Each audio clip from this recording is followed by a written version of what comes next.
what is the value of 5 minus 2 times 5 minus 2 times 2?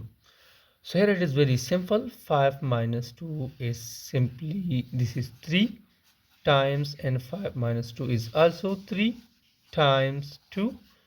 So here 3 times 3 is 9, 9 times 2 is 18. So it gives him 18 is our answer, but it is totally wrong due to wrong operations. Look to the problem. Here we have three operations: parenthesis, multiplication, and subtraction. So according to the rules of Pemdas, first we have to do parenthesis, then multiplication, and then last subtraction.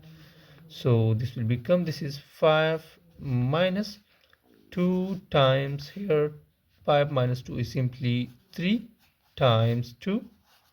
Now here we have two operations, subtraction and multiplication. So we will do the multiplication first. So this will become 5 minus 2 times 3 is 6. 6 times 2 is 12. So this gives him 12.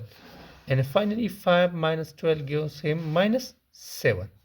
And that is our final answer.